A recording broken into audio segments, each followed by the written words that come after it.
Hello there, right, this is going to be another cooking tutorial with Chef Bunyan. I'm going to do pancakes today, so it's going to be proper pancakes. If you can hear any noise in the background, it is my kids. So, right, so what you're going to need is caster sugar, self-raising flour, you can use plain, but I use self-raising, baking powder, vegetable oil, 2 eggs, some scales, tablespoon, teaspoon, and mixing bowl, measuring cup, or measuring jug, and a decent size flat pan. I'm going to be using Jersey milk today because of the high cream content, it will give it a nice creamy flavour, and they'll turn out a lot better. So you'll need a balloon whisk and your spatula for when we actually come to the cooking part of it. Okay, so I will pass the camera over to one of my glamorous assistants, and they will film me measuring and stuff so that I can talk to you as I go. Okay, I will see you soon. Okay, right, so I've got one of my glamorous assistants holding the camera now. So you're going to get self-raising flour, and you want 125 grams. I'm using grams because that's what I know.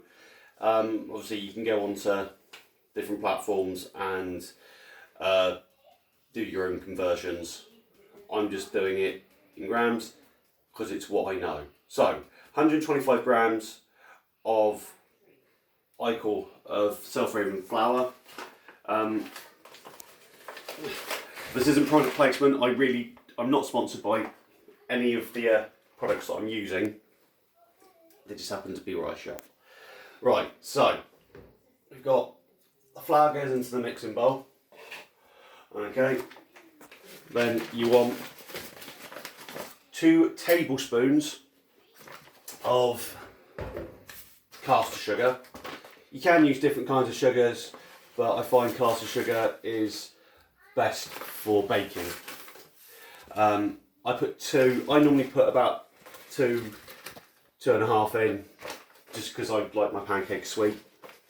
And what we're going to do is we're going to put in the baking powder. Obviously with self-raising flour, necessarily you don't really need the baking powder, but for the kind of pancakes we're going to make, I need them to rise slightly higher, and it won't be getting baked out in the oven, it'll be getting fried off. So I normally put in 2 teaspoons, well, we'll do 2 and a bit. Again, measurements are all subject to what you're doing. Okay, so that's the dry ingredients. At this point, you can add cinnamon, you can add ginger, any kind of spice that you want to it. Remember, if you're going to use cinnamon doesn't dissolve because it's more of a powder than anything else. So this is the point where you add any spices that you want to use. So now what we want to use is you want 250 ml of your milk. You can use any milk. I'm using Jersey milk, as I said, because it's got a higher cream content, and with the higher cream content it's just nicer, it just gives you a better flavour. So with that, so that'll go in there. Again, we like to make it easy, so just chuck everything in one pot. 2 eggs, I say 2 medium eggs, just because if the eggs are too large, you have a large egg, just 1, but I'm using 2 mediums. At this point, we're also going to need 2 tablespoons of vegetable oil. The vegetable oil will help to separate out all the flours and stuff, the flour and the sugar, and it helps to sort of lubricate the entire mix. So you now want to give it a good mix together. Make sure that you've popped your yolks. What I will say is don't over mix. You're literally, all you're doing is combining everything together, and I check the bottom of the bowl so I can actually see if I've got anything, and then as long as I've got everything,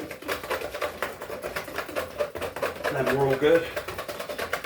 Okay, that'll be that. So now comes the best step. Cover it, leave it to rest for about 10 to 15 minutes, because then what will happen is everything will start, use a big word now, emulsify, so it will thicken up, okay? And once it's thickened, then we can go on to the cooking part of it. Okay, again, we'll be using vegetable oil. I use vegetable oil because of the temperature that the oil actually gets to is going to be right for the cooking. So we'll come back when we are doing the cooking part of it. Started. Okay, right, so we're back. We've waited about 15 minutes. So we're going to uncover it. The only reason why we cover it is so that nothing falls into it. Now, as you can see, if you just want to pan down, this is thickened up. We've got a nice lot of bubbles on the top. That's the baking powder doing its job. So, what we're going to do now is we are going to turn an attraction on, because it's important. You want a little bit of oil, and then we are going to heat the pan up. You want it fairly hot to start with, because what's going to happen is we're going to pour the mixture in, and from there we'll then wait for it to cook on the bottom, so you want quite a high heat, and then we can flip it over and reduce the heat. So I'm just going to grab a plate. So I'm only going to do one to start with, just to show you how it's done. Remember, you can make it as big or as small as you want. It's completely up to you. And on a side note, if you go through all of these steps but just don't add the sugar, then that is a Yorkshire pudding recipe. Okay, so this is basically a Yorkshire pudding with sugar in it. So if you put it into the oven, where it will properly rise, because you would use tin and hot oil, it will come up round the edges. So presently we're just waiting for the oil to heat up. You'll know when it's hot, because the oil will go to a sort of a water consistency. So as the oil heats up, it will thin out, and that's mainly how a lot of chefs will sort of tell when something's hot enough. You don't want to sort of give it the wave, because what will happen is the oil may pop if there's a little bit of moisture in the pan, and you'll burn your hand. I do it because I've got chef hands, and I've done it that many times, it doesn't really bother me too much. So we've got a nice watery consistency. So give it one last stir, but very gently. I'm just going to use a whole bowl just to pour it in. You can use spoon, spatula, ladle. It's whatever you want to do. Okay, this is just basic know-how. Okay, so we're just going to pop it in. So I'm just going to do the one. Right. So if you want to come over here, my camera assistant. So in here, I've put a nice blob of it, and you can see it's starting to cook around the edges.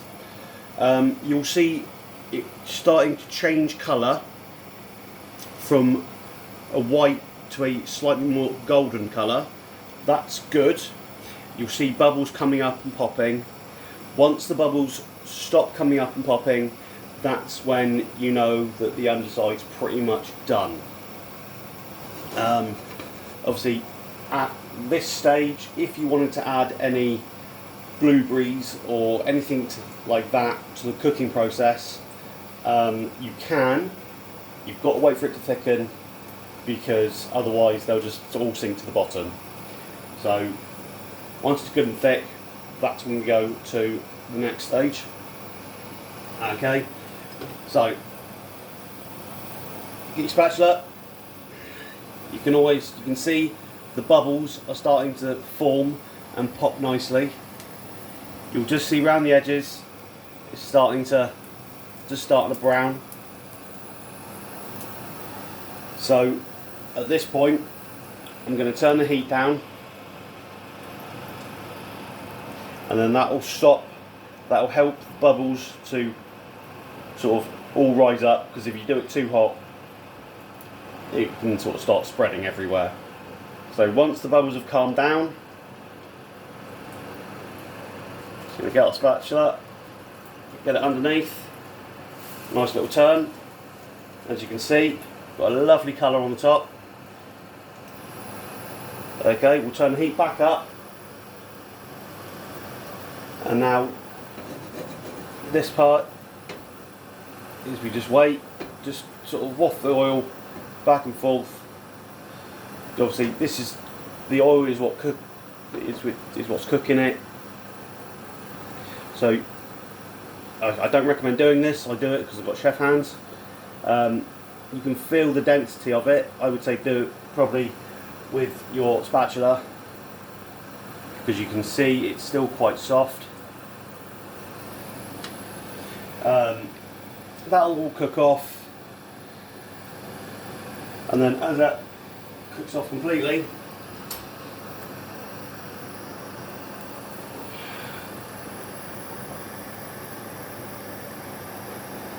so it won't take that long to cook.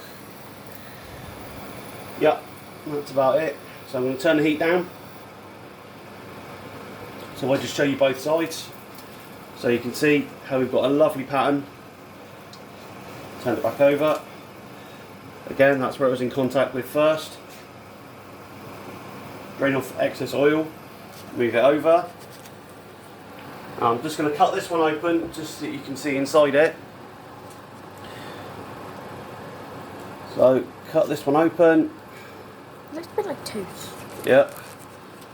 And as you can see on the inside, it's nice, light and bubbly. Okay, thanks for watching and have fun cooking.